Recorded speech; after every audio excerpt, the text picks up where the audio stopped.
सभी छात्र, अभिभावक एवं अध्यापकों को मेरा प्रणाम। ब्रिज कोर्स यानी कि सेतु अभ्यास के कसौटी क्रमांक 2 हिंदी इस विषय के कक्षा 10वीं के इस वीडियो में आप सभी का फिर एक बार स्वागत। इसके पहले कक्षा 8वीं और 9वीं के कसौटी क्रमांक 1 और 2 के हिंदी के वीडियो को आप लोगों ने इतनी बड़ी सफलता दी और बड़े पैमाने पर स्वीकार किया, इसीलिए आपका आभार। दोस्तों, आज हम सेतु अभ्यास में इयत्ता 10वीं के ब्रिज कोर्स की कसौटी क्रमांक 2 हिंदी इस विषय की जानकारी लेंगे। प्रश्न पत्र को हल करेंगे। हर प्रश्न का आपको मार्गदर्शन किया जाएगा।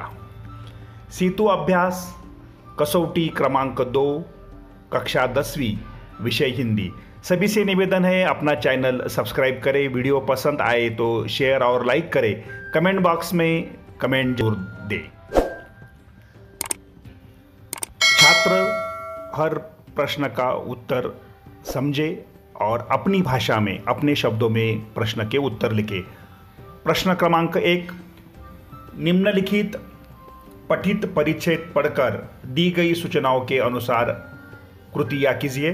सभी छात्र इस परिच्छेद को 2 या 3 बार समझदारी से पढ़ें। 2 या 3 बार पढ़ने के बाद आपको इस परिच्छेद में जो आशय दिया है वो आसानी से समझ में आएगा और हर प्रश्न का उत्तर देना आसान होगा। अभी हम प्रथम प्रश्न की ओर चलते हैं। संजाल पूर्ण कीजिए। संजाल में दिया है, सनसनी फैलने पर दिल्ली में कौन सा परिवर्तन आया? सनसनी फैलने पर दिल्ली में आया परिवर्तन। प्रथम, स्कूलों में बच्चे सावधानी से घर लाए जाते थे। बच्चों के बाहर खेलने पर पाबंदी थी। नगर पालिका और संसद में सवाल जवाब हुए। पूरे शहर में तनाव बढ़ा। और भी कुछ दिए हैं मुद्दे, वो भी आप इसमें लिख सकते हैं। छात्र इस प्रश्न को, संजाल को अच्छे से पूर्ण करें। अब हम रुक करते हैं दूसरे प्रश्न की ओर। दूसरा प्रश्न, लोगों ने इस पर संदेह जताया। उसका उत्तर है, लोगों ने अमरू पर संदेह जताया। फिर से मैं उत्तर दोहराता हूँ, लोगों ने अमरू पर संदेह जताया। प्रश्न तीसरा, वातावरण में इसकी कमी न थी। वातावरण में इसकी कमी न थी। परिच्छेद को पढ़कर ये प्रश्नों के उत्तर हमें आसानी से आते हैं। तो वातावरण में सनसनी और तनाव की कमी न थी। सनसनी और तनाव, ये 2 उत्तर हमें इस तालिका में लिखने हैं। अगला प्रश्न, फैलती सनसनी में मेरी भूमिका, इस विषय पर अपना मत लिखिए। हर छात्र अपने शब्दों में, अपने अनुभव के अनुसार इसका उत्तर लिख सकता है। एक उदाहरण के तौर पर मैंने यह उत्तर लिखा है। उत्तर, सनसनी के वातावरण में हमने सच्चाई की खोज करनी चाहिए। किसी भी अफवाह पर विश्वास नहीं रखना चाहिए। संयम बनाए रखना जरूरी है, ऐसा मुझे लगता है। पुलिस को सनसनी के बारे में जानकारी देनी चाहिए। इस तरह से सनसनी में मैं अपनी भूमिका निभा सकता हूँ। अगला प्रश्न, निम्नलिखित पठित पद्यांश पढ़कर पूछे गए प्रश्नों के उत्तर दीजिए।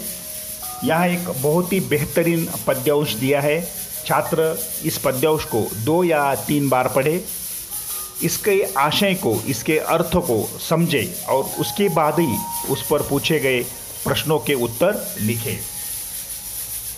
पद्यांश में जो संदेश दिया है वो भी छात्रों ने समझना आवश्यक है।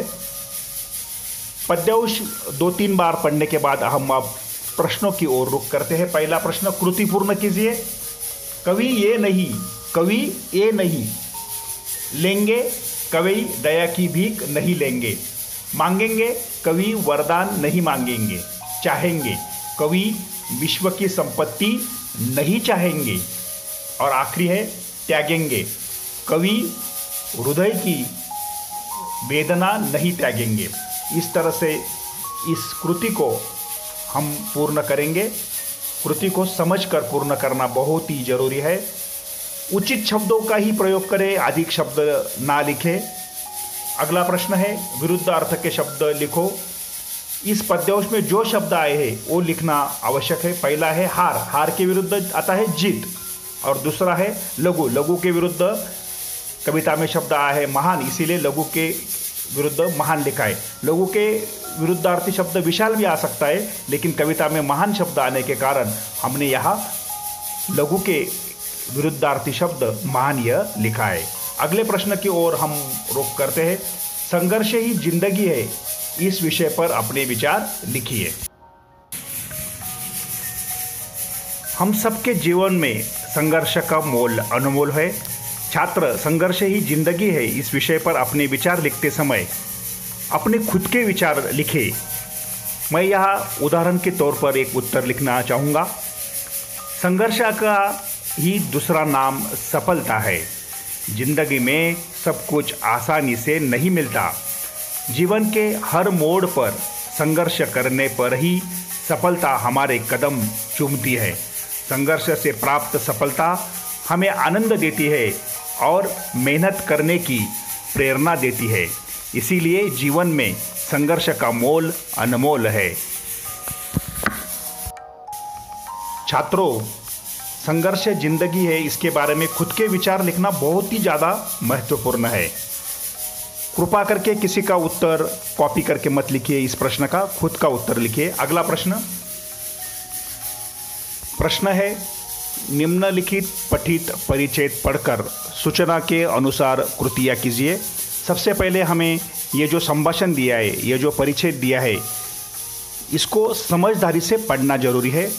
इस परिच्छेद में बच्चों की गवर्नेंस जूलिया वसिलवेदना आती है। जूलिया और गृहस्वामी इन दोनों के बीच में हर महीने दी जाने वाली तनख्वाह के बारे में यहाँ संभाषण हो रहा है।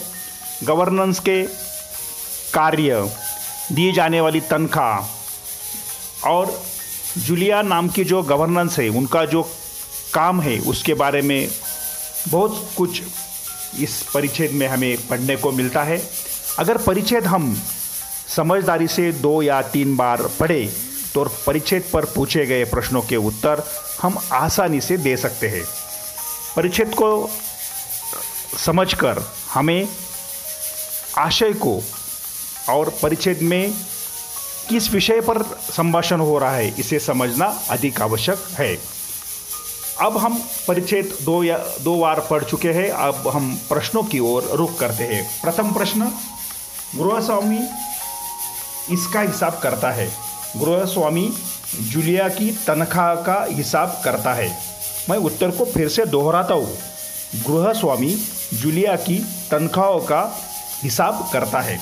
दूसरा प्रश्न, गवर्नेंस का काम। गवर्नेंस कौन कौन से काम करती है, इसके बारे में इस संभाषण में, इस पठित परिच्छेद में जिक्र आया है।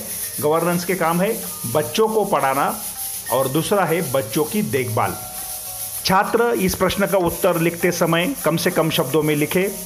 अधिक जानकारी देने की आवश्यकता नहीं है। बच्चों की देखभाल और बच्चों को पढ़ाना, इन शब्दों में ही उत्तर लिखे। इस प्रश्न पत्र का अगला प्रश्न है लेखन कौशल्य के ऊपर। स्वमत लिखो। यदि आपको मालिक अपने काम का सही वेतन न दे तो, यदि आपका मालिक अपने काम का सही वेतन न दे तो इसका उत्तर अब हम लिखेंगे। लेखन कौशल्य के ऊपर आधारित इस प्रश्न का उत्तर भी छात्र अपने स्व अनुभव के अनुसार ही लिखे। इस प्रश्न का उत्तर अब हम लिखेंगे।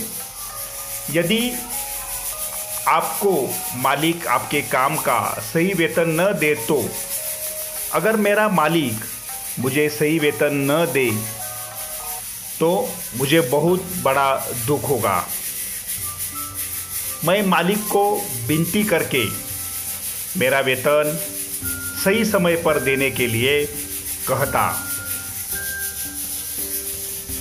मालिक अगर काम का सही वेतन न दे तो मालिक को इसके बारे में मैं शिकायत करना सही समझूंगा। ज़रूरत पड़े तो यह काम छोड़ने की भी सोच सकता हूँ।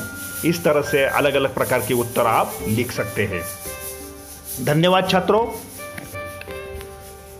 सभी छात्र अध्यापकों से निवेदन है, कक्षा 9वीं और 10वीं के सेतु अभ्यास के सभी जांच परीक्षा यानी कि कसौटी परीक्षाओं के मार्गदर्शन पर वीडियो अपने चैनल पर उपलब्ध है। अपना चैनल सब्सक्राइब करें। वीडियो पसंद आए तो लाइक और शेयर जरूर करें। कमेंट बॉक्स में अपना कमेंट देना मत भूलिए। Thank you very much. सभी का आभार व्यक्त करता हूँ। धन्यवाद।